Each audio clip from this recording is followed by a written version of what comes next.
FAR 1 का ये super pipes वाला सवाल कल हमने कंक्लूड कर ही लिया था, मतलब मैंने बता तो दिया था कि क्या करना है, लेकिन ज़रा वहीं से बात दोबारा उठाते हैं। 2-3 चीज़ें हैं जिनको फिर मज़ीद अच्छे तरीके से कंक्लूड कर लें।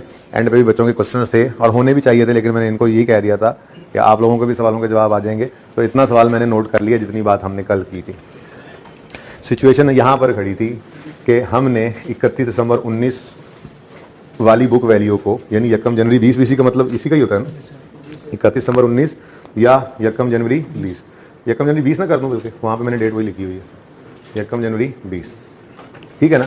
इस बुक वैल्यू को हमने कंपेयर किया रिकवरेबल अमाउंट से। पहली बात तो ये कि रिकवरेबल अमाउंट यही क्यों आ गई, तो अगर रिकवरेबल अमाउंट की बात करें तो वो क्या होती है जी, is higher of number 1 fair value less cost to sell, जो कि सवाल में गिवन नहीं थी, सवाल में गिवन नहीं थी। एक ये सवाल भी था एक बच्चे का क्लास के बाद, मैंने उसको कहा था ठीक है जरा याद करवाना वो सवाल दोबारा।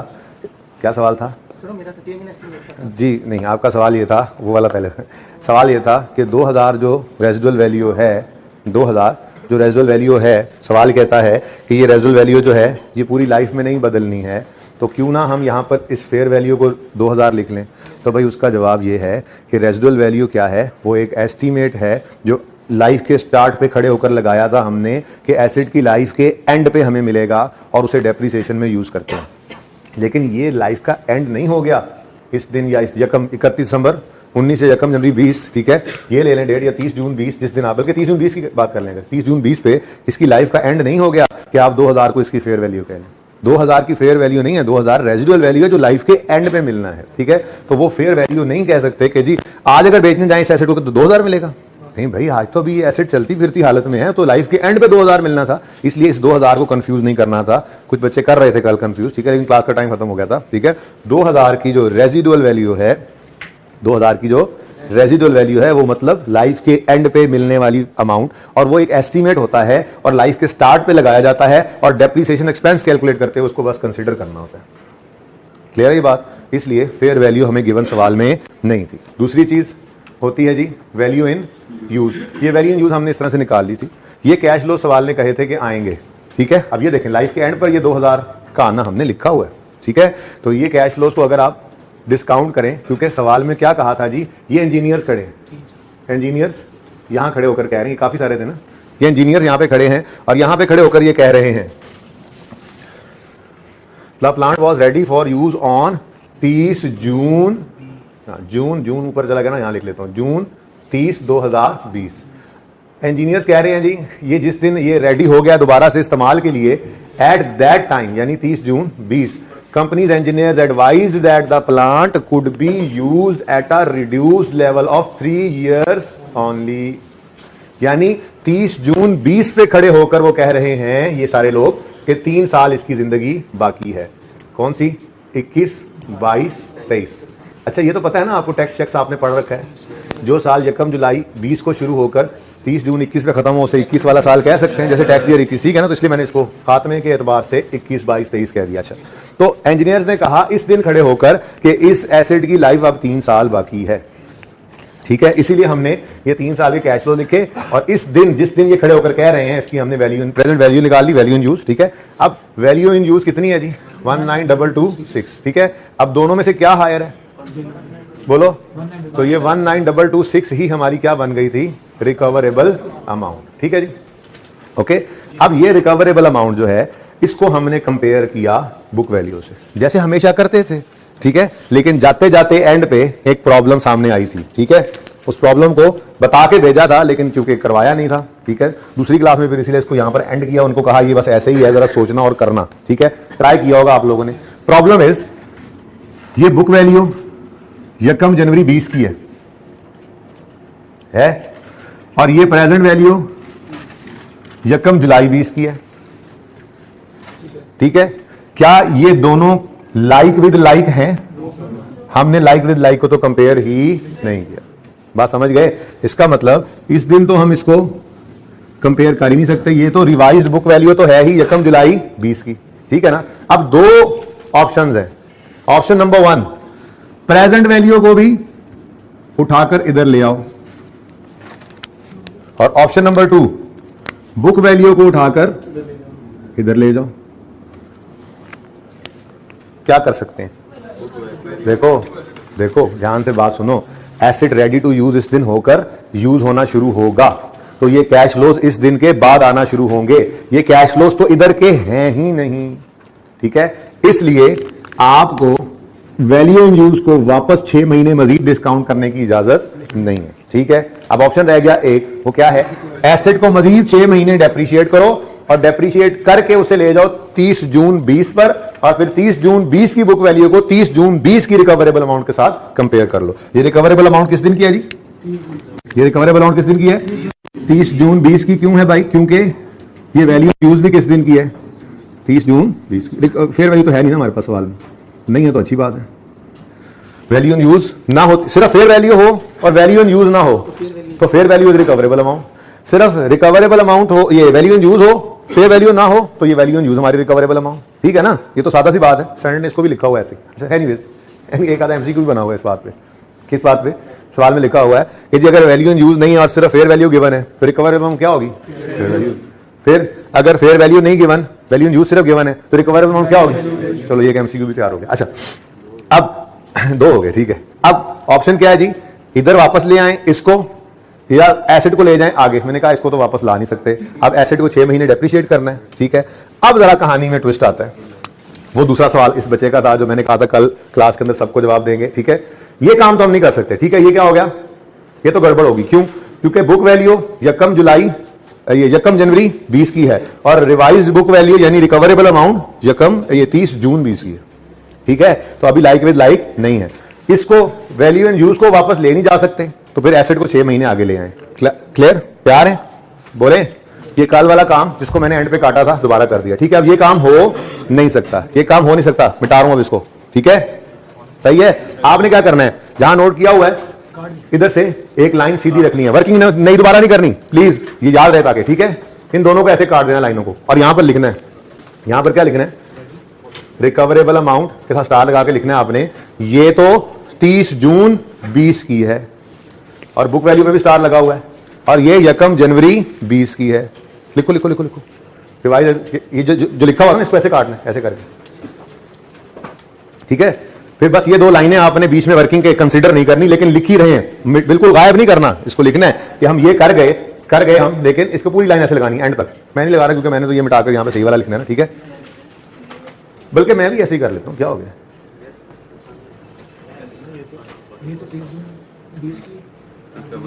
मैं लिखवाता हूं। अच्छा, रिकवरेबल अमाउंट नजर आ रही होगी, स्टार लग गया।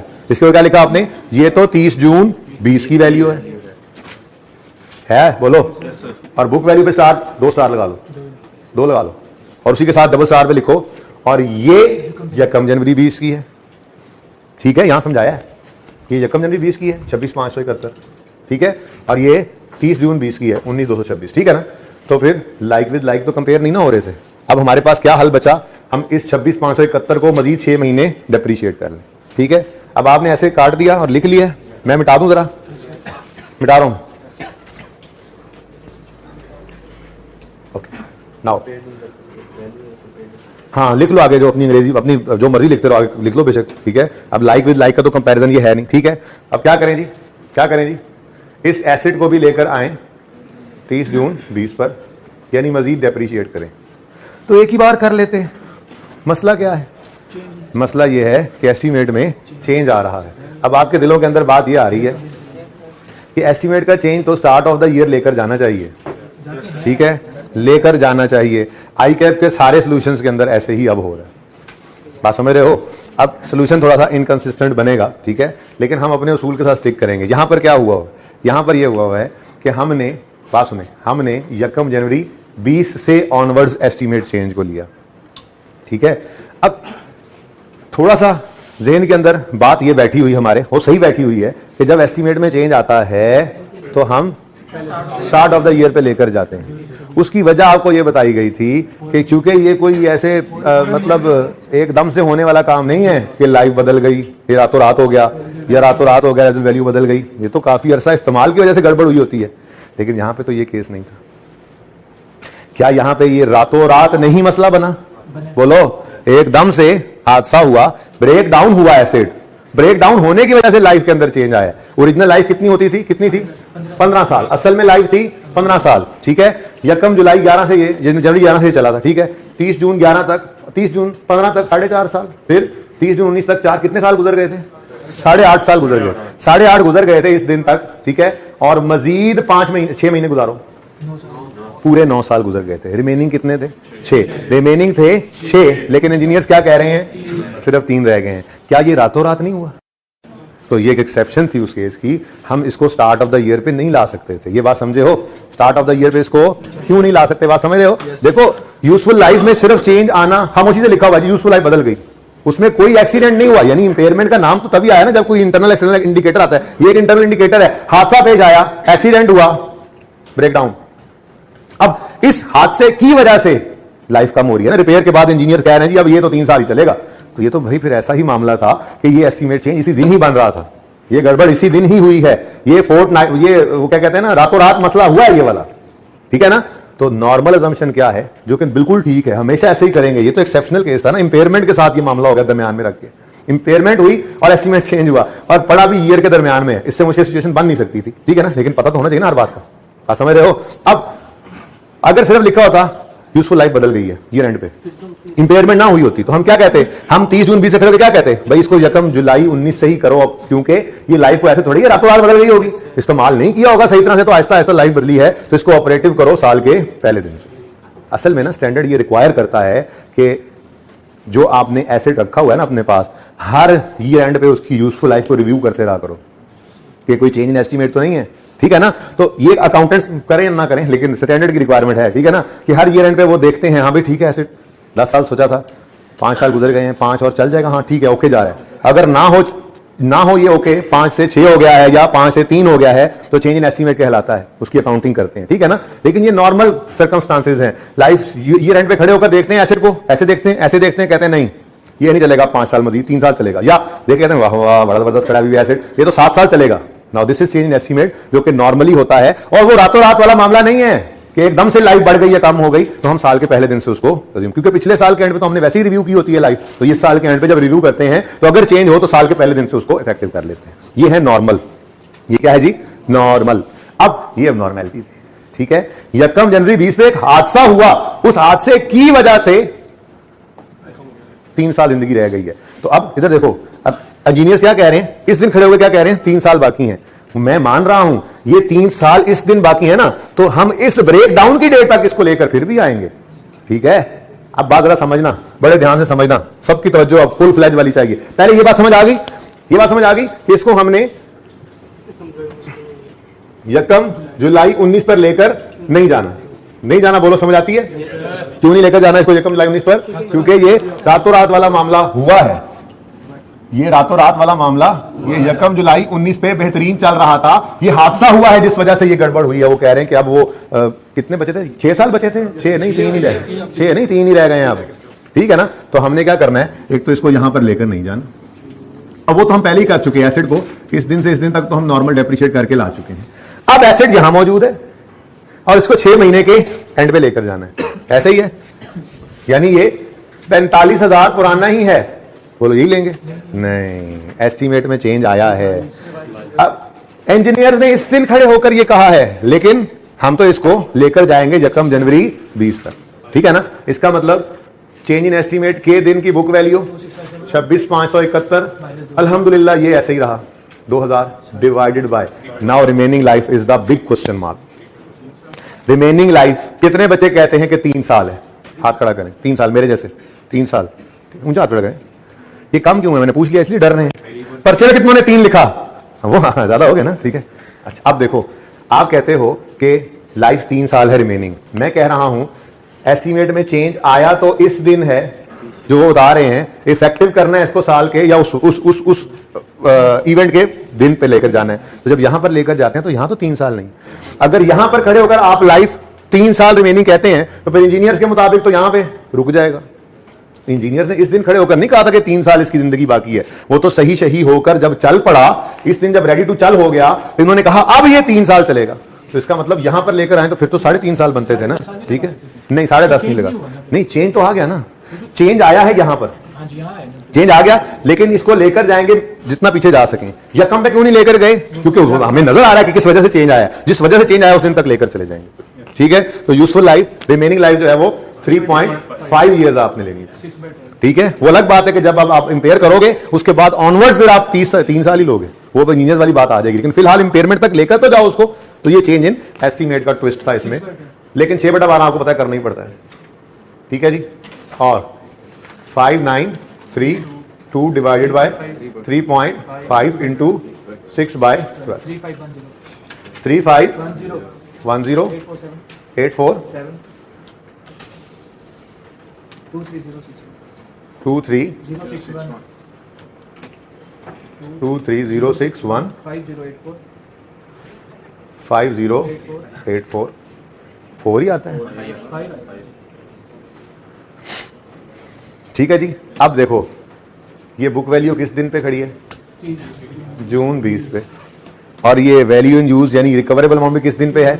अब लाइक विद लाइक का कंपैरिजन हो सकता है, बात समझे हो। बाकी सारी बातें समझ आ जाती हैं, बस ये थोड़ी सी हाजमे में तंगी दे जाती है, लेकिन इसके लिए आपको बताया जी माजरत के साथ, यहाँ पे 3 साल रिमेनिंग वो कह रहे हैं, यानी उनको यूं कहना चाहिए था एक्सीडेंट होते ही अगर वो कहते लो जी आप ये 6 साल नहीं चलेगा 3.5 साल चलेगा, ये मतलब था। तो 6 महीने सही करते करते लगा दिए, और फिर मतलब देखो ना, डेप्रिसिएशन को रोक नहीं ना सकते, डेप्रिसिएशन ने तो रुकना नहीं, आपको बताया था जब अवेलेबल यूज हो गया, जब तक डी रिकॉग्नाइज ना कर दो हम डेप्रिसिएशन को नहीं रोकना। डेप्रिसिएशन को रोकना नहीं है तो डेप्रिसिएशन तो होना ही होना है। अब डेप्रिसिएशन ने होना है तो क्यों हम 10-10.5 साल क्यों लें, जबकि 10.5 साल तो रहा ही नहीं, इस दिन हादसा आया। तो हादसे के दिन पर लेकर आए तो वो 3.5 साल रहते थे, उसके बाद लाइफ ही 6 महीने बाद फिर 3 साल रह जाने। ठीक है ना, तो फिर इसको अब कंपेयर करो, अब अपना काम आ गया। वो लाइनें लगी हुई ना आपकी, हाँ बस वो लगी रहनी चाहिए। ओके जी, तो 30 जून 20 पर एक लाइन खाली छोड़कर, अब देखो देखो वही काम वैसे ही करना है, रिवाइज की जगह खाली छोड़कर यहाँ पे आपने बुक वैल्यू ही लिखना है। ठीक है, बुक वैल्यू लिखना है, और अगर 23 से ज्यादा अमाउंट इधर पड़ी है, देखो देखो देखो, अगर 23 से ज्यादा ये पड़ी है, ये बताया था ना आपको उधर एक और सेट पता नहीं किस सवाल में, तो एज इट इज 23 लिख लोगे, और there is no impairment loss. Okay, बात समझे हो, ये तरीका सिखाया जो यहां पे नहीं लिखना लेना भाई, ये नहीं है सवाल में। ओके, रिकवरेबल अमाउंट आपकी होती 25,000, लेट्स से यहां पे फिगर आती 25,000, अब वो बुक वैल्यू से ज्यादा है, इंपेयरमेंट नहीं आना, इंपेयरमेंट नहीं आना तो वही पुराने एसेट पुरानी बुक वैल्यू पे रहना है ना, और भाई जावेद दीगर। ठीक है, इंपेयरमेंट ने नहीं आना तो वही उठाकर इधर लिख लेनी, ये बात की थी मैंने पहले क्लास में। पर मसला ये है, ये जबानी देखोगे। ठीक है, पहले आपने देखा 23 पे पड़ा एसेट और रिकवरेबल अमाउंट को चाती मारी, अगर वो 25 है, अगर वो 25 है तो चुप करके यहां पर ये लिख दोगे, यहां पे 0 लिखोगे, एग्जामिनर को पता लग जाएगा इंपेयरमेंट टेस्ट लगाया है, इसमें इंपेयरमेंट टेस्ट लगाया है, और बुक वैल्यू ही लिखी हुई है, रिकवरेबल अमाउंट नहीं लिखी इसमें।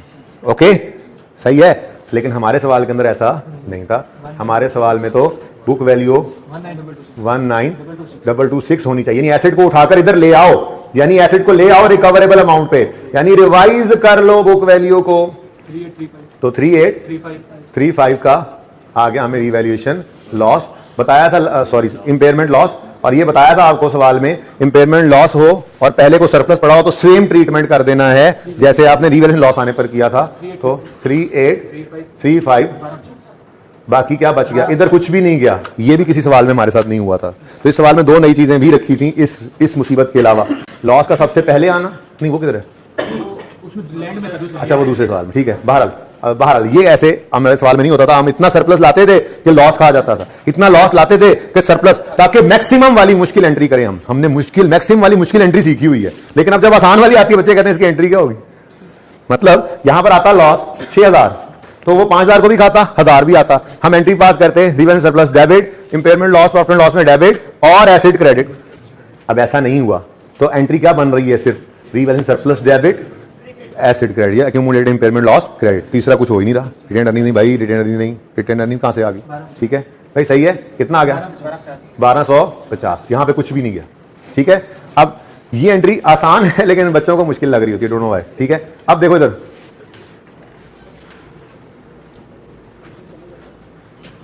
तुम्हें आया समझ, किससे पूछा, किससे पिछला से पूछ रहे हो तुम, मुझे बताओ यार, नहीं समझ आया तो फिर समझा देता हूं, बोलो साथ वाले मुझे समझ आया तुम्हें यार, तुम बता दो उसको, तुम्हें समझ आ गया तो फिर ये नहीं पूछेगा यार, सवाल पूछने तुमने दलेरी से पूछा करो यार, किसी को समझ आ गया तुम्हें नहीं आया तुम्हारा मसला तो है ना, तो पूछो सवाल, आ गई समझ तो फिर उससे क्यों कंफर्म कर रहे हो। देखो भाई, किसी को समझ आ जाए, आप ये पूछकर सवाल उससे ना करना कि यार उसको समझ नहीं आई तब मैं करता हूं। नहीं, आपका मसला जब तक आपको समझ नहीं आई तो किसी को भी समझ नहीं आई, छोड़ो इस बात, अपना पूछो। तुम्हें समझ आ गई, उससे क्यों पूछ रहे थे फिर? अच्छा, वो ये कहना चाह रहा था, लगी समझ? लगी समझ? अच्छा, लग समझ। अच्छा जी, आप एंट्रीज इससे आगे करनी थी। ओके, मैं एंट्री जहां कर दूं, कोई चमक तो नहीं पड़ रही कैमरे वालों को? अच्छा जी, पहली एंट्री रिपेयर एक्सपेंस डेबिट और कैश क्रेडिट 1500 से, ये यहां पर नहीं होनी थी वर्किंग में, ठीक है। दूसरी एंट्री, ये दूसरी entry depreciation expense debit accumulated depreciation credit 20, ऐसे नहीं 19 नंबर थे इसके। तीसरी एंट्री रीवैल्यूएशन सरप्लस, ये पूरा लिखना है अपने पर्चे में। रिटेन्ड अर्निंग्स क्रेडिट 494 से, फिर डेप्शन दोबारा आई, फोर्थ एंट्री डेप्शन दोबारा आई, डेप्रीसिएशन डेबिट, पूरे साल की डेप्शन लेते तो कुछ डिफरेंट फिगर होती, डिफरेंट फिगर होगी अलग अलग की। उसकी वजह यह है कि ब्रेकडाउन के बाद एस्टीमेट बदल गया, तो 6 महीने पहले एस्टीमेट और था, 6 महीने बाद और। साल के शुरू में इसलिए नहीं लेकर जा सके क्योंकि ये एक एबनॉर्मेलिटी थी जो कभी कभी पर्चे में आ जाती है। पर्चे में ही आई अल्हम्दुलिल्लाह, आपके क्लास में सब नॉर्मल चला, आईके के बच्चे में एबनॉर्मेलिटी आ गई, तो तैयारी एबनॉर्मेलिटी के लिए कर लेते हैं हम, ठीक है ना। लेकिन नॉर्मली पेपर में नॉर्मल ही चीजें आती हैं, इंशाल्लाह सही होगा जी। 3510 RSRE क्या होता है भाई? तुमने बोलने में भी कंजूसी कर रहे हो यार, बोलने में तो कंजूसी ना करो। रीवैल्यूएशन सरप्लस डेबिट RSRE, नवी जबान आ गई, RSRE 840। उसके बाद इधर देखें, number 6 entry revaluation surplus debit 3835 से, और एक्यूमुलेटेड इंपेयरमेंट लॉस लिख लो, चाहे प्लांट लिख लो। जैसे यहां पर एक्यूमुलेटेड डेप्रीसिएशन लिख रहे हो, माइनस प्लांट में से कर रहे हो, एक्यूमुलेटेड डेप्रीसिएशन लिख रहे हो, माइनस प्लांट से कर रहे हो, मतलब एक्यूमुलेटेड का बढ़ना प्लांट की कमी ही तो है। ऐसे ही यहां पर लिख एक्यूमुलेटेड इंपेयरमेंट लॉस रहे हो लेकिन माइनस प्लांट से कर दो, ठीक है ना। ओके, ये आपका क्वेश्चन नंबर 3 था। डेट लिखना जरूरी तो नहीं है क्योंकि उसने ये नहीं कहा था सवाल के अंदर, रिक्वायरमेंट है prepare journal entries for the year ended 30 जून 2020। लेकिन अगर आप लिखना चाहो ना डेट्स, तो सिर्फ इस पे कंफ्यूजन आती है, ये किस दिन करें। तो भाई जिस दिन रिपेयर कंप्लीट होगी उस दिन कर लो। तुम कर लो कि हमने मिस्त्रियों को पैसे, मिस्त्री जो है सही करने, ठीक है, उनको इलेक्ट्रीशियनों को, मैकेनिकों को, मिस्त्रियों को पैसे कब देने हैं? जब ये सही हो जाना है। तो आप बेशक ये एंट्री 30 जून नहीं, आप अज्यूम कर लो, फिर जब हो जाए तो उसको वापस भी करना। मैं नॉर्मल असम्पशन ले रहा हूँ, तुम अब नॉर्मल 30 जून 2000। पहले आप एडवांस बुक करोगे, फिर जब हो जाएगा फिर उसको खत्म करोगे, क्या जरूरत है यार, बस ठीक है, अज्यूम ही करना है ना, ठीक है। आप हो गए शुरू में आ गए, इसको एंड पे कर लो भाई, मसला क्या। डेट लिखो ही मत, जरूरत तो नहीं थी, बाकी तो सबके साथ डेट लिखी जा सकती है, सामने लिखी हुई है डेट्स। जी बेटा, ये सारे कैश फ्लोस 30 जून 20 पे आ गए, ये वैल्यू इन यूज है हमारी, यानी एसेट इस्तेमाल होके इतना फायदा देगा, ये हम कह रहे हैं आज 1 जुलाई 20 पर, कि ये एसेट फ्यूचर के 3 साल में चल के हमें ये फायदा देगा, फ्यूचर के कैश फ्लोस को यहां पर ले आए। लेकिन अभी एसेट हमारा यहां पे नहीं पहुंचा हुआ, अब या तो इस वैल्यू को 6 महीने और डिस्काउंट करके इधर ले आए, या इस एसेट को 6 महीने डेप्रिशिएट करके आगे ले जाए। तो क्या पॉसिबल है? इसको तो वापस ला नहीं सकते क्योंकि ये कैश फ्लोस तो इस अरसे के हैं ही नहीं, ठीक है। हाँ, एसेट ने तो इसी अरसे से डेप्रिशिएट होकर गुजरना है ना, तो हमने क्या किया, हम एसेट को 6 महीने और डेप्रिशिएट करके ले गए, ठीक है। अगली बात, ये इंजीनियर्स खड़े हैं, ठीक है, इंजीनियर्स ने कहा इस दिन खड़े होकर रिमेनिंग 3 साल है, तो जब हम इस दिन पे चेंज एस्टीमेट को इफेक्टिव करेंगे, इससे पहले जा नहीं सकते, ब्रेकडाउन तक लेकर आए, इसलिए मैक्सिमम आगे वापस कितना लेकर आए, ये तो स्टार्ट पे नहीं लेकर जा सके ना, लेकिन यहां जहां तक आ सके वहां तक हम आएंगे एस्टीमेट को लेकर, with effective from year start कहते थे ना, आज with effect from year start तो नहीं ला सके, लेकिन जहां तक होंगे तो वहां तक आए, ठीक है ना। तो यहां पर आए, तो यहां पर तो 3.5 साल थे, तो फिर 3.5 साल पे इसको डेप्रिशिएट करके 23,061 निकाला। अब ये वाला एसेट भी इधर जाके 23,061 का हो गया, 23,061 को हमने फिर 19,226 से कंपेयर कर लिया, ठीक है।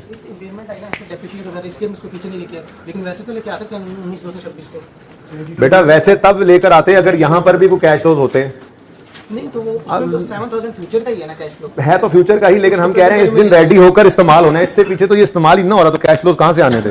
कैश फ्लोज इस अरसे के हैं नहीं ना, ठीक है, छोड़ो। इंपेयरमेंट मतलब ये रेंट पे ही हुई, कह सकते हैं आप, हम अपने जहां पर हम खड़े हैं, देखो फाइनेंशियल स्टेटमेंट्स में हमने एसेट को दिखाना है, ठीक है। अब फाइनेंशियल स्टेटमेंट्स के अंदर एसेट ने नजर आना है बुक वैल्यू पे या रिकवरेबल अमाउंट पे, जिनमें से जो लोअर हो। नहीं, बुक वैल्यू पे रहेगा अगर रिकवरेबल अमाउंट ज्यादा है तो, लेकिन अगर रिकवरेबल अमाउंट कम हो जाए तो फिर उस पर आने लग जाएगा, ठीक है ना। तो ईयर एंड के ऊपर इंपेयरमेंट टेस्ट लगाते ही नॉर्मली ईयर एंड पे हैं, क्योंकि फाइनेंशियल्स जाने यूजर्स के पास ईयर एंड पे हैं, ठीक है। ईयर एंड पे फाइनेंशियल्स गए तो यूजर को हमने मिसलीड नहीं करना, एक एसेट को 223.61 पे नहीं दिखाना, बल्कि उसको उसकी असल औकात पे दिखाना है। तो इसलिए इंपेयरमेंट टेस्ट एंड पे लगाकर इंपेयरमेंट रिकॉर्ड कर ली। जी बेटा, हाँ यार, फिर ले जाते जी बेटा बोले।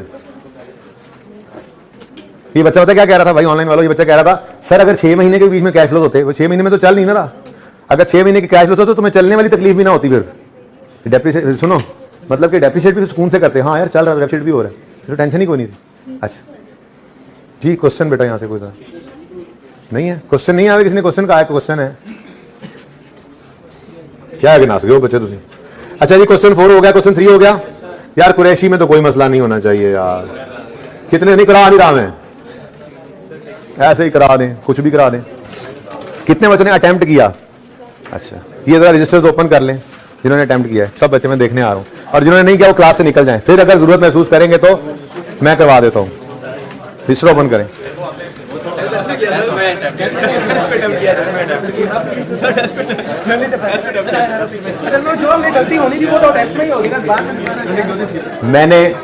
मैंने कल होमवर्क में क्या लिखा था? 2 दिन से तुमने होमवर्क नहीं किया भाई। QSL कितने बच्चों ने अटेम्प्ट किया है? कोई मसला आया है? कोई मसला है तो पूछें मुझे, सवाल करवाने की जरूरत है तो मैं करवा देता हूं, क्योंकि देखें हलाल तो सवाल है ही उन लोगों के लिए जिन्होंने ये सवाल अटेम्प्ट किया और उनसे नहीं हुआ और मसला आ रहा है, वो तो कह सकते हैं कि सवाल दोबारा करा दें, बाकी के लिए तो हलाल ही नहीं है। मैं दूसरी टेस्ट में देखो प्लीज 1 मिनट, टेस्ट में 2 बातें नहीं थी, एक रिसीट पेमेंट ने लेटर से नहीं बनना था, दूसरा इस लाइन को हमने इग्नोर करना था, इस पॉइंट 4 को, ठीक है। ये 2 काम के अलावा कोई चीज सवाल में नहीं थी ही नहीं। अब मैंने जब ये 2 चीजें बता दी तो एक छोटी सी अर्ज की थी कि इस सवाल को आप काइंडली कर लीजिए।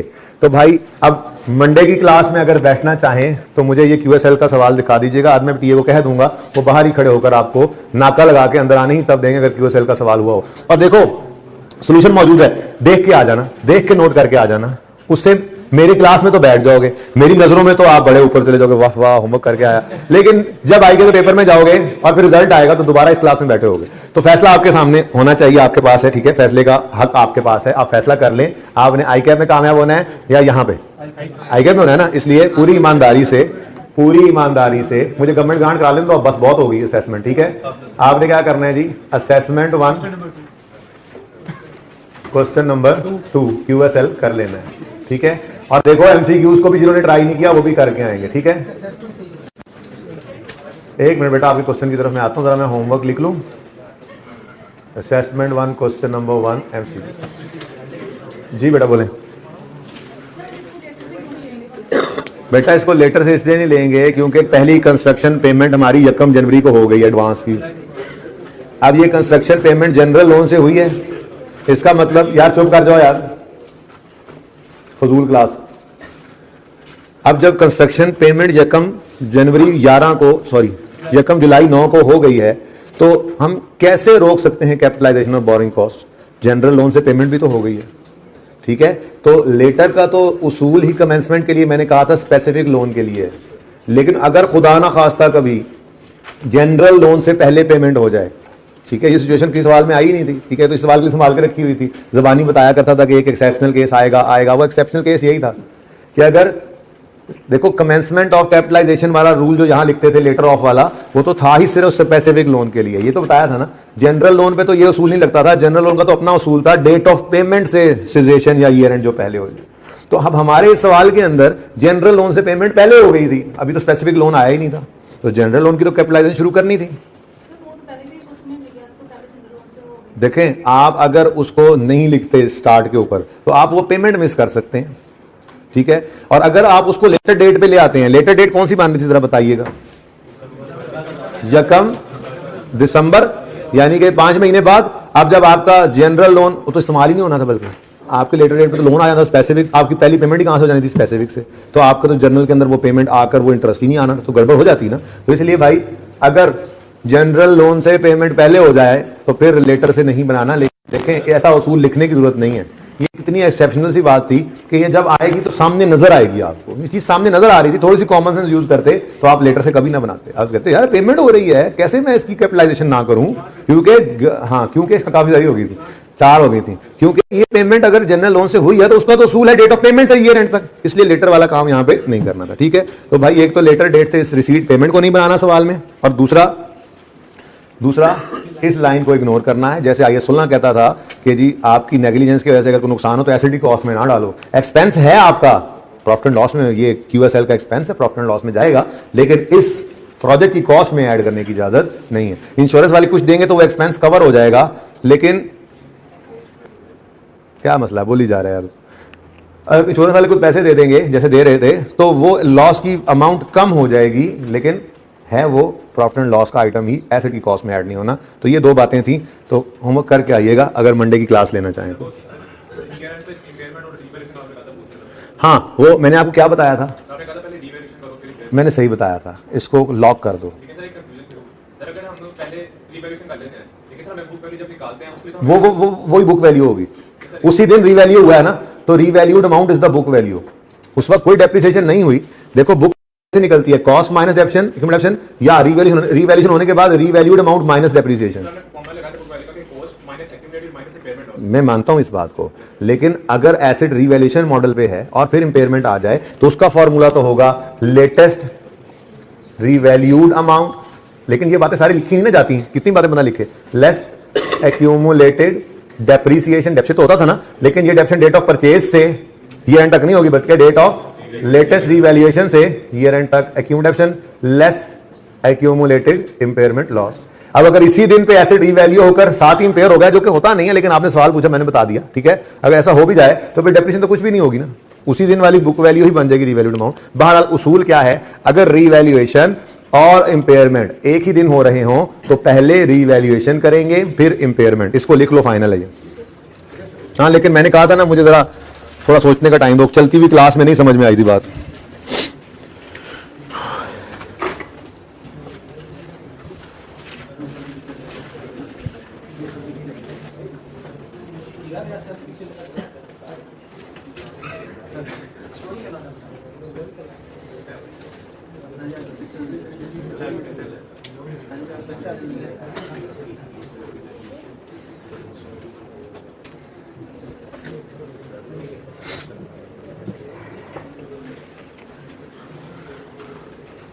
अच्छा देखें, अच्छा ये थोड़ी सी बात नहीं, जो उसूल की बात लिखी इसको मैं सेकंड अगर करूं तो देखें IAS 36 जो है, यार तुम दोनों ना खड़े हो जाओ, तुम दोनों खड़े हो जाओ, हाँ अपने साथ वाले को भी खड़ा कर दो, बल्कि पहले तो इसी को खड़ा करूँ, मैं शक्ल तो देखूँ मैं इसकी, खड़े हो जाओ तुम। मसला है कोई नहीं, कैसे बोल रहे तुम, एक तो बोल रहे हो ऊपर से झूठ बोल रहे हो। साथ वाले तुम भी खड़े हो जाओ भाई, तुम इस तरफ हो जाओ, जरा साइड पे हो जाओ जरा। अजय तुम मुस्कुरा रहे हो ना, तुम बच गए हो लाल शर्ट वाले तीसरे। अच्छा बोलो तो, मानो तो सही कि बोल रहा हूँ, ये क्या बात हुई कि नहीं बोल रहा हूँ, बड़ी देर से बोल रहे हो आप लोग यार। ओके, मसला चल रहा है, कोई घरेलू मसला है, परेशानी, को आपस की लड़ाई। अच्छा सुनो भाई, क्या बात कर रहा था, बड़ी इंपॉर्टेंट बात में करने लगा था और तुम लोग बीच में चोंचे लड़ाई था। अच्छा सुनो, देखो जो IAS 36 है ना, उसकी बारी कब आती है, जब हमारे पास बुक वैल्यू होती है और रिकवरेबल अमाउंट फिर निकाल के टेस्ट लगाते हैं। मिसाल के तौर पे आपके स्टार्ट ऑफ द ईयर पे एसेट की कोई पुरानी कॉस्ट थी, कहाँ के सवाल वाला भाई, और उसकी एक्यूमुलेशन भी पड़ी थी, लेकिन वो उसकी कैरिंग वैल्यू तो नहीं बनती अगर ईयर एंड पे वो रीवैल्यू हो रहा है। अगर रीवैल्यू करना है तो उसकी कैरिंग वैल्यू तो असल में वो है ही नहीं, तो पहले तो कैरिंग वैल्यू होगी फिर ही कंपैरिजन होगा ना, तो पहले नंबर ही कैरिंग वैल्यू निकालने का आता है, और रीवैल्यूएशन अगर हो जाए तो carrying value means latest revalued amount, तो पहले बारी उसकी आएगी, वो कैरिंग अमाउंट देगा IAS 16, तो फिर IAS 36 आकर कंपेयर करेगा कैरिंग अमाउंट को रिकवरेबल अमाउंट से। बहरहाल ये सारी बातें छोड़ो, इतना याद रख लो, एक ही दिन अगर दोनों काम हो तो पहले रीवैल्यूएशन फिर इंपेयरमेंट। क्लियर है? ओके जी, हाँ शुक्र याद करवा दिया। अब अल्लाह करे अगली क्लास वाले भी याद करा दें, मुश्किल बात नहीं है, तो बहुत आसान, लेकिन ये ना हो कि वहां मिस हो जाए। हाँ है, सम ऑफ ईयर्स रिजिड। भाई इंट्रो का कॉन्सेप्ट है, तो इंट्रो में जैसे मैं पढ़ाया था मैं वैसे ही पढ़ाने की कोशिश करता हूं। जर्मनी से हमने एक प्लांट इंपोर्ट किया समुद्री रास्ते से।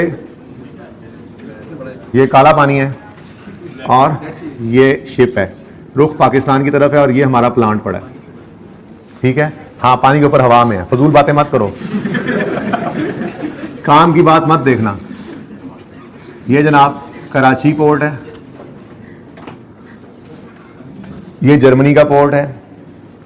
यकम फॉर एग्जाम्पल यकम जनवरी 2015 को ये प्लांट फॉरेन पोर्ट से निकलता है, ठीक है।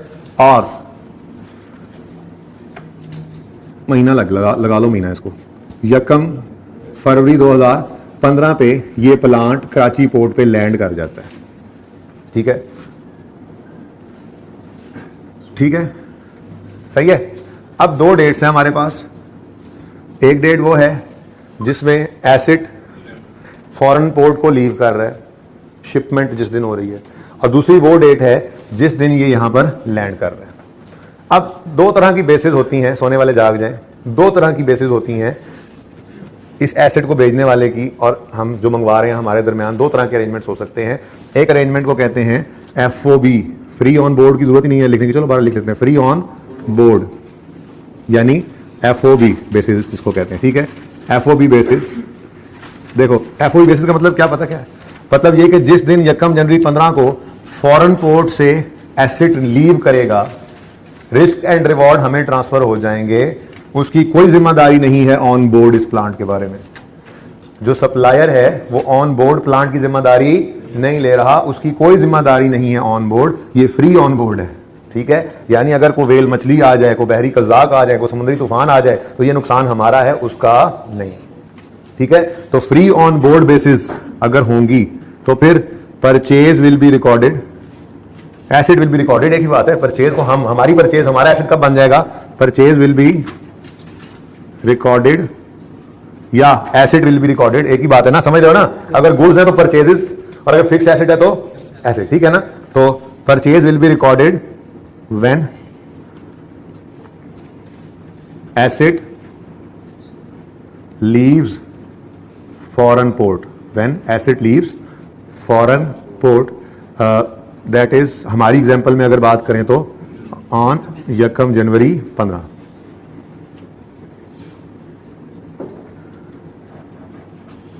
ठीक है। एक बेसिस होती हैं CIF basis, cost insurance freight भी कहते हैं इसको, कस्टम इंश्योरेंस फ्रेट भी कहते हैं इसको, ठीक है जी। बहरहाल जो भी नाम है उसको छोड़े, लिखा हुआ आता है, नॉर्मली इसको CIF बेसिस कहते हैं, ठीक है जी। CIF बेसिस का मतलब ये होता है कि जो सप्लायर है वो कहता है टेंशन मत लो, तुम्हें कराची पोर्ट पे पहुंच देना मेरी जिम्मेदारी है, ठीक है। कस्टम इंश्योरेंस फ्रेट या cost insurance freight, CIF basis, एक याद रख लो, दूसरा उसके ऑपोजिट, ठीक है। CIF बेसिस अगर होंगी तो परचेज कब रिकॉर्ड करेंगे? भाई जब हमें रिस्क एंड रिवॉर्ड ट्रांसफर होने हैं, यहां पर कोई भी नुकसान हो जाए रास्ते में तो हमारा नहीं है, उसी का है, तो फिर हम परचेज कब रिकॉर्ड करेंगे? जब ये लोकल पोर्ट के ऊपर लैंड कर जाएगा, ऐसे, ठीक है। तो purchase will be recorded when asset arrives at local port, और हमारी एग्जांपल में देखें ऑन यकम फरवरी 15, तो फर्क समझ आया? डेट बदल जाती है ना, एसेट रिकॉर्ड करने की डेट बदल जाती है। और अगर ये हमारे वाले सवाल का केस देखें तो वो फ्री ऑन बोर्ड बेसिस कह देता, और साथ ही वो ये कहता कि ये रीचा कराची पोर्ट पे यकम फरवरी पे, और नीचे रेट लिख देता दो एक्सचेंज के, एक लिखता यकम जनवरी का और एक लिखता यकम फरवरी का, एक्सचेंज रेट डॉलर का बदलता रहता है ना वो तो, ठीक है। और कहता बताओ किस दिन परचेज रिकॉर्ड करनी है। अब जिस दिन परचेज रिकॉर्ड करनी है रेट तो वही लेना होगा ना।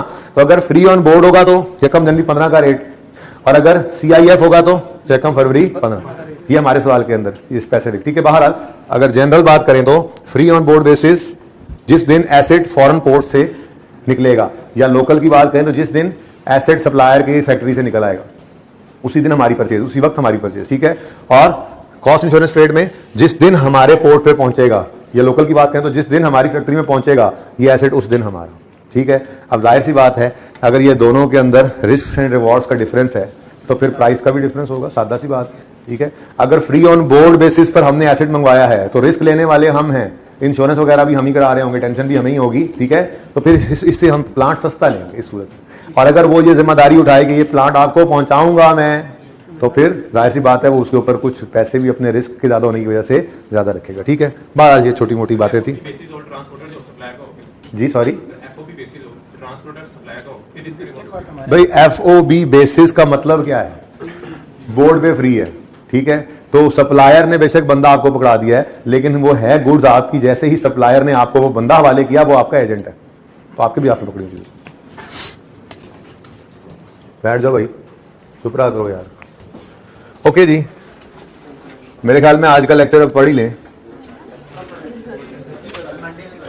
ओके,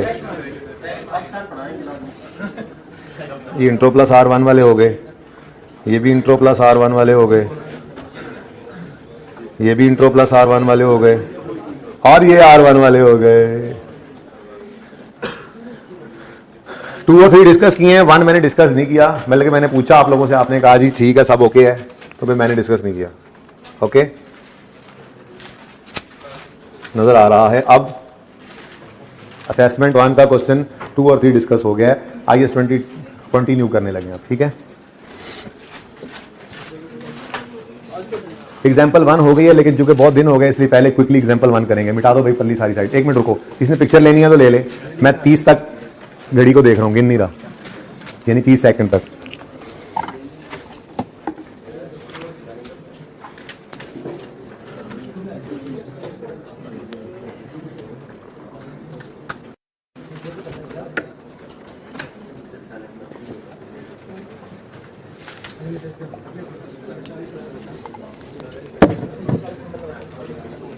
जी हो गया पिक्चर, यही सबने मिटा दो भाई।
अच्छा जी, हमारी एग्जाम्पल 1 अब तो याद होगी हमें, ठीक है, लेकिन हम ना क्विकली इसको कर लेते हैं, ठीक है। 2 तरह की ग्रांट्स होती हैं, मैं इसकी अंग्रेजी शंग्रेजी ट्री श्री जो बनाना था मैंने उसको डिले कर दिया ये कि पहले हम सीख लेते हैं सारा कुछ, फिर उसको एक दफा समराइज कर लेंगे, क्या ख्याल है, ठीक है ना। तो हर चीज को पहले सीख लेते हैं जी। ग्रांट एसेट से रिलेट कर रही है, ग्रांट फिक्स्ड एसेट से रिलेट कर रही है, क्या मतलब? मॉनिटरी ग्रांट ही कहते हैं इसको भी, पैसे ही दिए हैं गवर्नमेंट ने, पैसे ही दिए हैं। नॉन मॉनिटरी ग्रांट भी हो सकती है, एसेट ही दे दें, वो बाद में बताऊंगा, ठीक है ना। एसेट दे दें, कोई प्लॉट ऑफ लैंड दे दें, this is something else, okay. Non monetary grant is something else. फिलहाल मैं मॉनिटरी ग्रांट्स की बात कर रहा हूं, ठीक है। पैसे दिए हैं उन्होंने, ठीक है। एसेट दे दें तो वो पैसे नहीं है, लैंड ही दे दें तो वो पैसे नहीं है, लेकिन वो क्या कह रहे हैं? पैसे देकर कह रहे हैं एसेट खरीद लो, पैसे देकर कह रहे हैं लैंड खरीद लो, ठीक है ना। फिलहाल उसकी बात हो रही है। तो एबीसी कंपनी ने ग्रांट रिसीव की 40 मिलियन की, for the sake of simplicity इसको कर दो ऑन यकम जुलाई 2002, ठीक है जी। The cost of station is 100 million and its useful life is 8 years. ABC company acquired the station on यकम जुलाई 2002 and year end is 31 दिसंबर, ठीक है जी। तो एग्जाम्पल 1, ये एग्जाम्पल बुक में नहीं, लेकिन इस जैसी फिर बुक के अंदर एग्जाम्पल्स हैं तो वो मैं होमवर्क में दूंगा ना, फिर एडिशनल हो जाता है काम, ठीक है ना, क्योंकि उसका सोल्यूशन मौजूद होता है, इसका सोल्यूशन नहीं होता, तो ये यहाँ पे कर लेंगे और फिर वहां से वो वाली एग्जाम्पल्स घर पे कर लेंगे जिनका सोल्यूशन वहां मौजूद होगा, ठीक है ना। अच्छा भाई, अब देखो मैंने आपको बताया था कि एसेट से रिलेटेड जो ग्रांट होती है उसमें दो ऑप्शंस हैं, या तो आप ग्रांट को अलग से डेफर्ड लायबिलिटी बनाकर रखें, ठीक है, या आप उसको एसेट की कॉस्ट में से नेट कर दें। हम ये दोनों ही ऑप्शंस देखेंगे, ठीक है, दोनों ही ऑप्शंस। ओके, अब ब्लैक से मैं करूंगा ऑप्शन 1, ठीक है। ओके, अब पहले एंट्रीज करते हैं, फिर इनकम स्टेटमेंट बैलेंस शीट भी बना लेंगे। ओके, तो नंबर वन एंट्री क्या होगी, यकम जुलाई 2002 पर जी ग्रांट डेफर्ड ग्रांट बनानी है, ठीक है। तो कैश आया तो आपने किया cash debit deferred grant means liability, ठीक है जी। तो cash debit deferred grant credit कितने से, 40 से, ठीक है जी। मैं नहीं कहता कोई शॉर्टकट लगाओ, ठीक है ना, कि नेट करके ही एसेट को रिकॉर्ड करें, नहीं, स्टेप बाय स्टेप ही ठीक है। ओके, फिर यकम जुलाई 2000 आपके दिल में आएगी ना, इसी दिन तो आपने डेट लिख दी आज, पहले मैंने डेट नहीं लिखी थी सवाल में, लेकिन आप इसी दिन लिख दी है, तो आप इस दिन क्यों आप पहले रिकॉर्ड करके फिर रिवर्स नहीं, आपने ऐसे ही कर रहे हैं फिलहाल, सीखने के जमाने में तो बिल्कुल भी कुछ नेट नहीं करना। ओके, ग्रांट आ गई, रिकॉर्ड कर लिया हमने, फिर प्लांट आ गया, प्लांट डेबिट कैश क्रेडिट 100 से, ठीक है जी। ओके, अब ऑप्शन 1 क्या है जी, ऑप्शन 1 इज के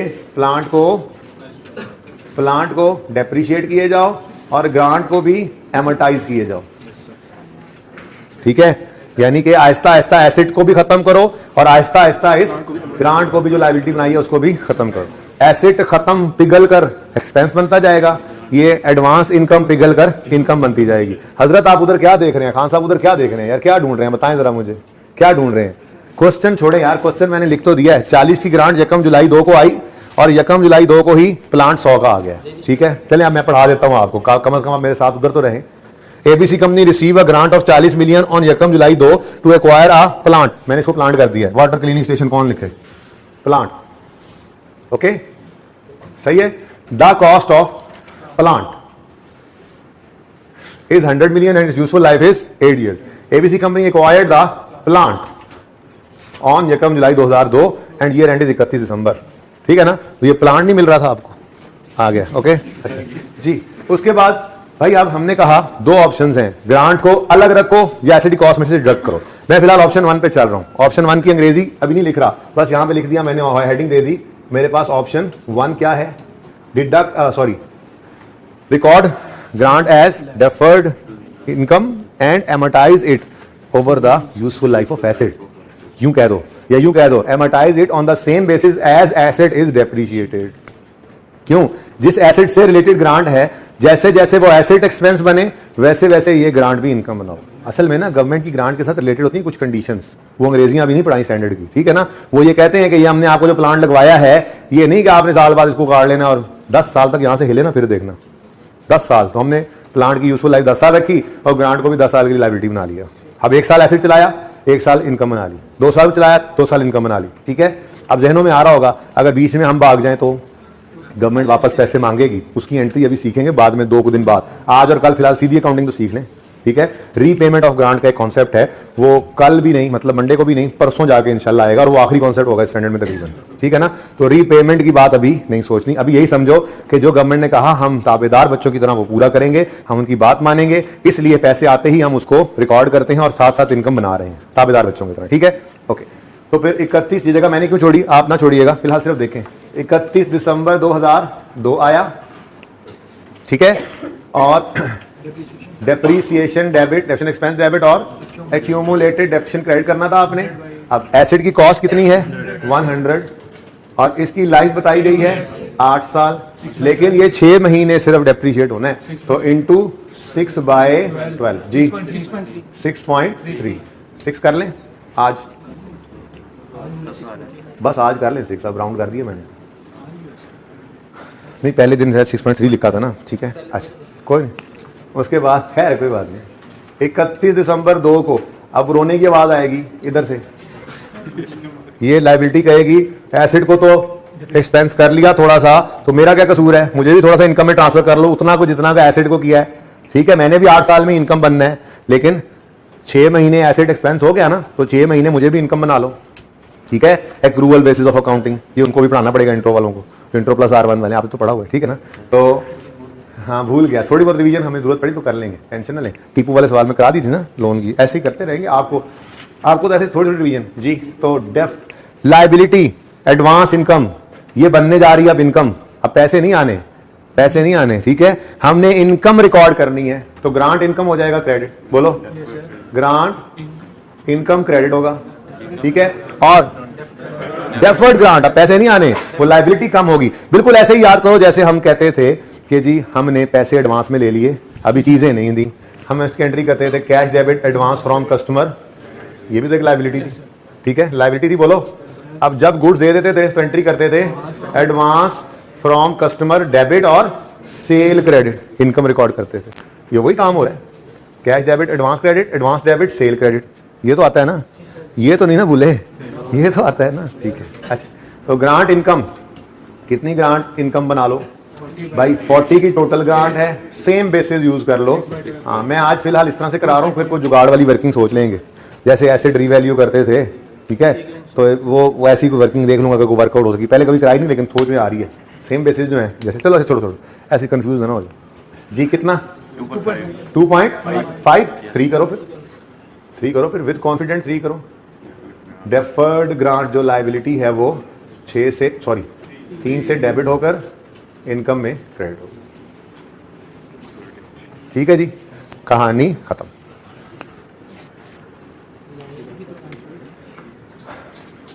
एक ही साल आज करेंगे, ठीक है। सवाल में 2 मांगेंगे लेकिन मैं फिलहाल एक ही साल करता हूं क्योंकि मेरा दिल है एक ही साल के दोनों ऑप्शंस इधर, और फिर एग्जाम्पल 2 में एक्सपेंस वाली ग्रांट जो है उसके भी एक ही साल के दोनों ऑप्शंस कर लेते हैं, ठीक है। चलो अगर मैं ऑप्शन 2 की बात करूं, वो ऑप्शन 2 क्या है जी, ऑप्शन 2 ये है कि ग्रांट को अलग ना रखें बल्कि एसिड की कॉस्ट में से नेट कर, वो जो हमारे हयात वाले सवाल में भी अप्लाई हुआ था कॉन्सेप्ट, ठीक है। लेकिन वहां पे तो पीपी में तो थोड़ा सा मिक्स हुआ था ना, मिक्सचर तो थोड़ा सा ही होता है, ये तो तब है ऐसे तफसील से सवाल तो तब है, मारे जाना है अब तुमने, हाँ ये तफसील से सवाल तो तब है जब सिर्फ ग्रांट का सवाल आ जाएगा, ठीक है। अच्छा 1 जुलाई को ग्रांट आई भाई, अब फर्क तलाश करना है ना हमने, 1 जुलाई 2002 पे ग्रांट आई, कैश डेबिट आज, चलो अभी तो लाइबिलिटी है ना, डेफर्ड ग्रांट क्रेडिट कर दिया आपने 40, ठीक है जी। उसके बाद आपने एसेट खरीदा इसी दिन 1 जुलाई 2002 पर, आपने प्लान डेबिट कैश क्रेडिट किया 100 से। अब ऑप्शन 2 क्या कहता है, ऑप्शन 2 कहता है ग्रांट को एसेट की कॉस्ट में से ही नेट कर दो, तो कर देते हैं नेट जी, नेट करो इसी दिन 1 जुलाई 2000, तो मैंने इसलिए जगह छोड़ दी जरा, ठीक है ना, वहां पे तो नेट नहीं किया था, यहाँ पे नेट कर रहे हैं, ठीक है, ताकि कंपैरिजन में रहे एंट्रीज।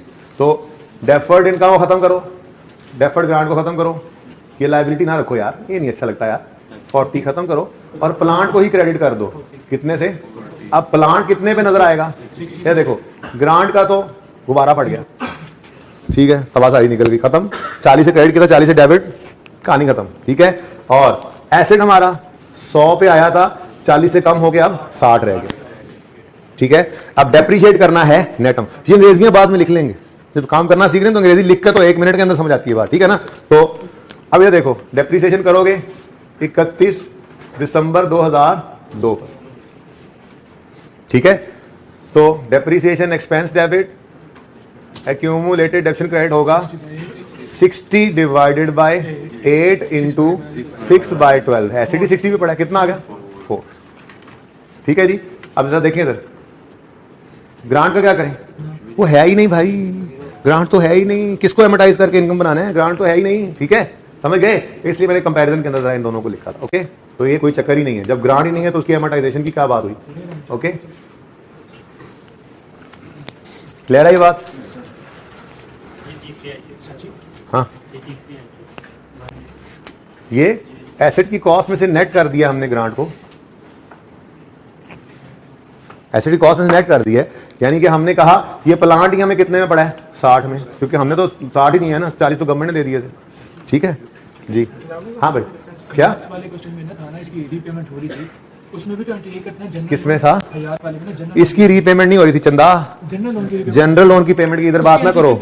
जनरल लोन की पेमेंट की एंट्री होती है लोन डेबिट कैश क्रेडिट, ये जो कैश आया है, ठीक है, ये कैश जो आया था ये कहां गया, ये यूज कर लिया कहीं भी, एसेट को लाख रुपया दे के खरीद लिया आपने, और ठीक है ना, वो अलग पैसे पड़े तो वो दे दिया, आप उसको इससे मिक्स ना करो। फिलहाल वैसे कैश पड़ा है ना, 20 मिलियन आया गवर्नमेंट से तो पड़ा है, रीपे कर दिया लोन आपने, ठीक है। लेकिन डेफर्ड लायबिलिटी को क्या करना है, उसको एसेट कॉस्ट में नेट कर दिया हमने।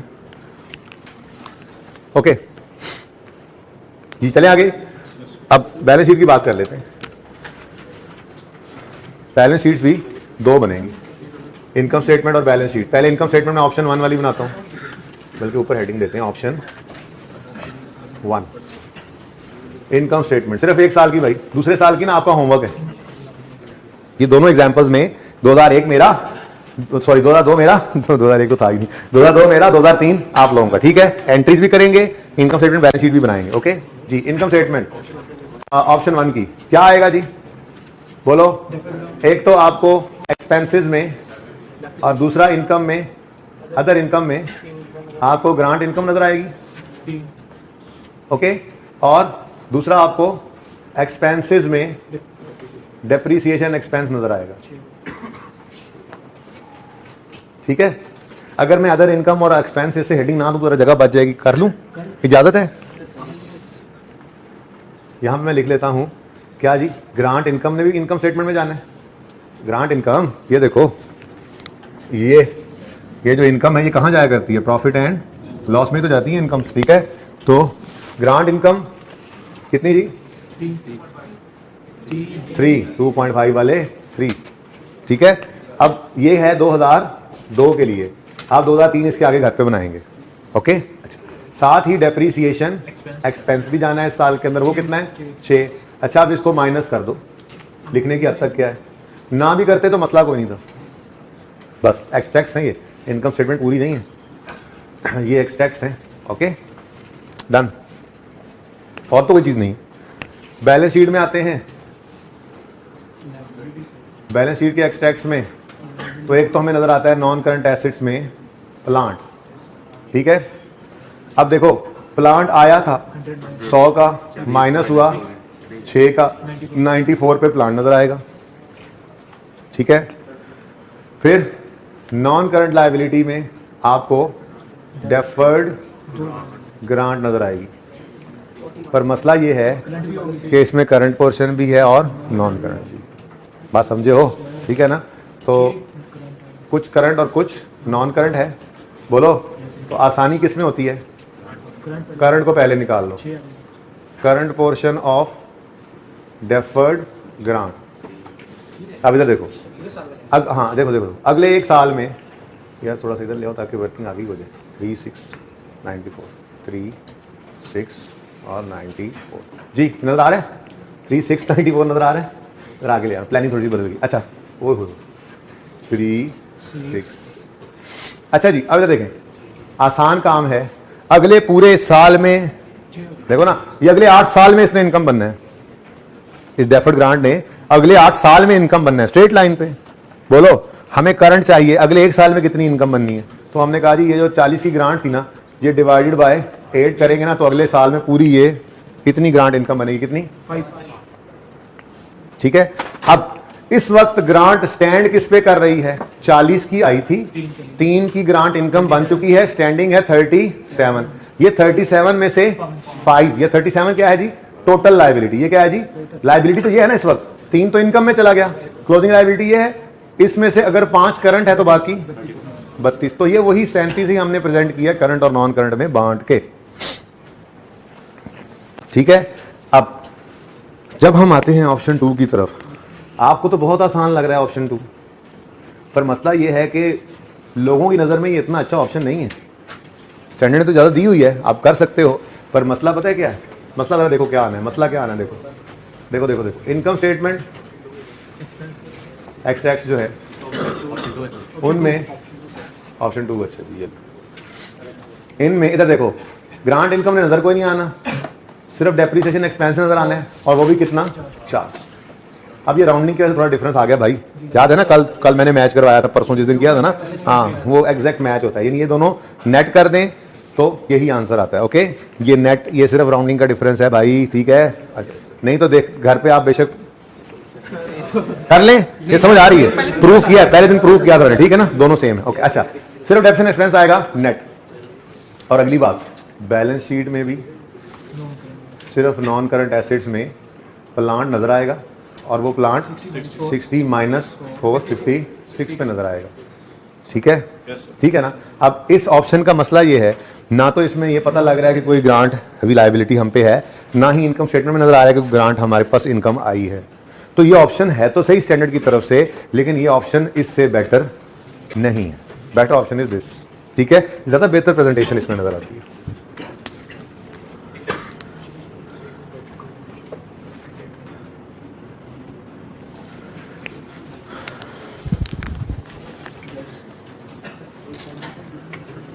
अगला साल आपका होमवर्क है, ओके?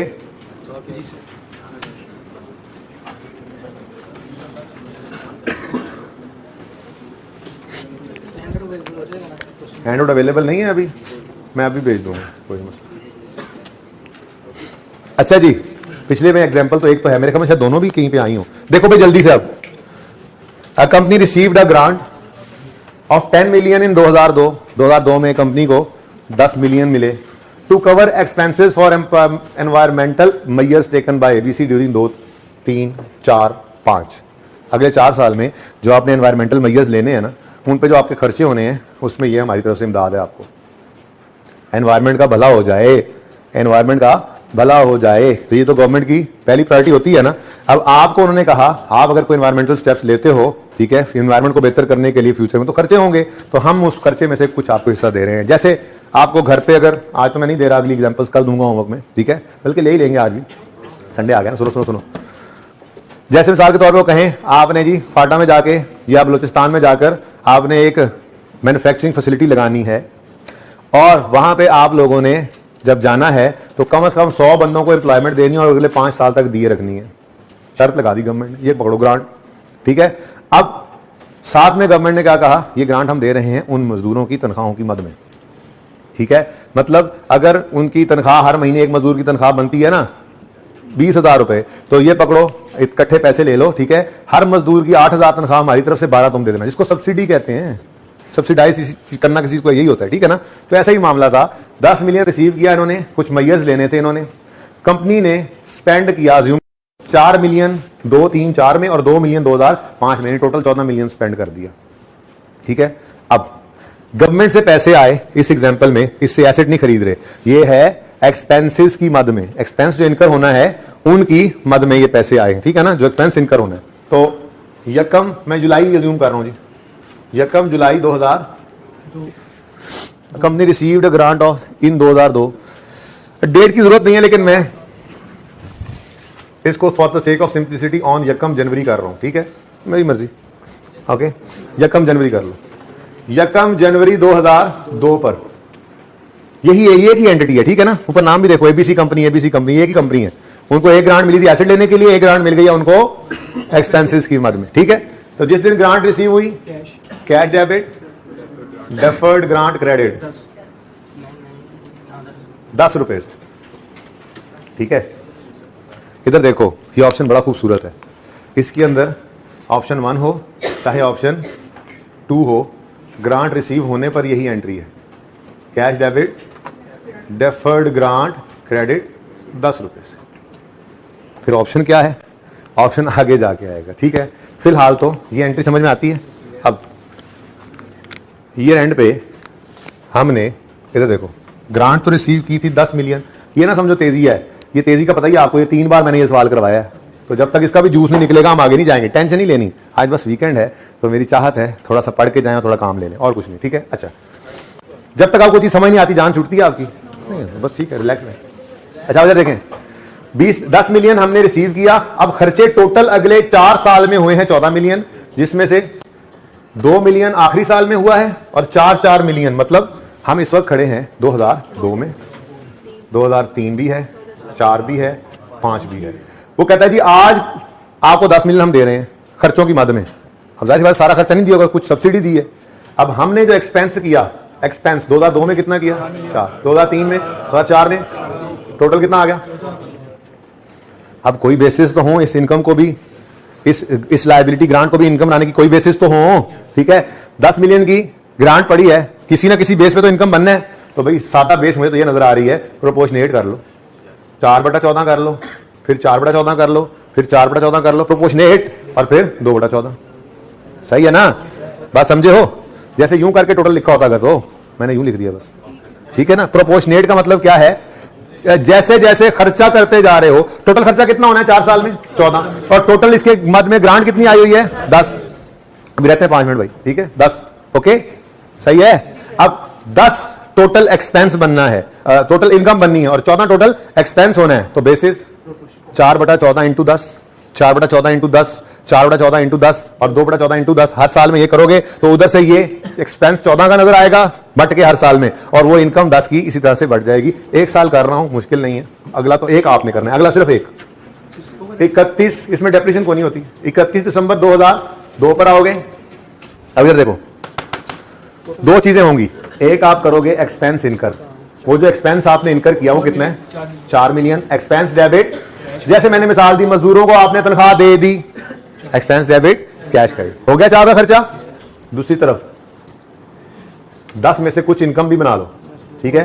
कितना बना लें जी, इधर देखो, डेफर्ड ग्रांट, डेफर्ड ग्रांट यानी लायबिलिटी को डेबिट करके ग्रांट इनकम कर लो आज क्रेडिट। कितनी भाई, इधर देखो, इधर देखो, 10 इंटू 4/14 जी, कितना, 3 और 3 ही था, 2.85 है ना, सही है, सही है, समझे। ऐसे ही हर साल एक्सपेंस होता जाएगा और इनकम, ठीक है। इधर देखो, एग्जाम्पल 1 थी ये एग्जाम्पल 1 ऊपर चल रही है, एग्जाम्पल 2 इधर है। इनकम स्टेटमेंट एक्सट्रैक्ट 2002, पहले तो मुझे यहीं पे फिट कर देना चाहिए था, लेकिन मैं अलग कर रहा हूं। कंपनी जो एक ही है लेकिन जगह जरा कम है, ओके। डेवलपमेंट एक्सपेंस जो भी है कितना, 4, और ग्रांट इनकम कितनी, बैलेंस शीट के अंदर कोई एसेट कोई नहीं है, सिर्फ क्या है, हाँ वो, लेकिन नॉन करंट भी है और करंट भी है। नॉन करंट में डेफर्ड ग्रांट आएगी और करंट में भी deferred grant, current portion, repetition है ये, ठीक है। अब टोटल 10 है लायबिलिटी में, जिसमें से अगले साल में भी 4/14 इनकम बन जाएगा, 3। अब हमारे पास ग्रांट थी 10, जिसमें से 3 इनकम बन के क्लोजिंग पड़ा था 7 में से 3 अगले साल बन जाएगा, तो बाकी रह गया 4। जिंदगी सुकून में है भाई, ठीक है। ऑप्शन 2 क्या कहता है, इधर देखो, ऑप्शन 2 यहां पर ऑप्शन देता है, वो ये कहता है अलग से एक्सपेंस और फिर इनकम रिकॉर्ड ना करो। एक्सपेंस जो रिकॉर्ड किया ना, 31 दिसंबर 2 पर एक्सपेंस रिकॉर्ड किया, कितना, एक्सपेंस डेबिट और कैश क्रेडिट। अलग से अदर इनकम में इनकम दिखाने की बजाय क्या करो, इसको डेफर्ड ग्रांट को डेबिट जो किया 3 से इनकम में डालने की बजाय उसी रिलेटेड एक्सपेंस को ही क्रेडिट कर दो, नेट में ही एक्सपेंस शो कर दो। इजी ना, ठीक है। तो ऑप्शन 2 में जब इनकम स्टेटमेंट बनेगी 2002 की, तो सिर्फ एक्सपेंस नजर आएगा। क्यों, एक्सपेंस देखो 4 से आया था, 3 से माइनस हो गया, रिवर्स हो गया, तो 1 रह गया, ठीक है। दूसरी तरफ इनकम नजर नहीं आएगी। बैलेंस शीट में जाओगे तो बैलेंस शीट में कोई एक आने का भी फर्क नहीं है। इधर देखो, मैं बगैर देखे कैलकुलेशन के, क्यों, ग्रांट वही है 4, करंट पोर्शन, यानी कि ग्रांट के ऊपर इसने ऑप्शन ही नहीं दिया। बात समझ गए, ग्रांट पे ऑप्शन नहीं देता, कहता है ग्रांट को तो आपने डेफर्ड लायबिलिटी ही बनाना है। हाँ, जब इनकम बनाने लगो, अलग एक्सपेंस अलग इनकम, या एक्सपेंस को ही रिवर्स, ठीक है। ये 2 ऑप्शन हैं। इसकी पिक्चर ले लो,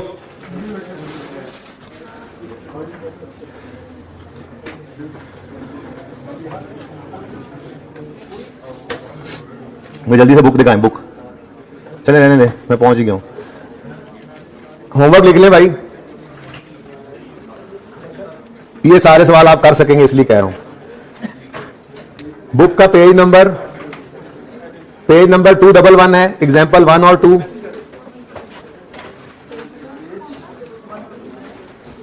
बेटा बुक के ना पेज नंबर 211 से एग्जाम्पल शुरू हो रही हैं और चलती जा रही हैं। एग्जाम्पल 1, एग्जाम्पल 2, फिर अगले सफे पे एग्जाम्पल 3, फिर अगले सफे पे एग्जाम्पल 4।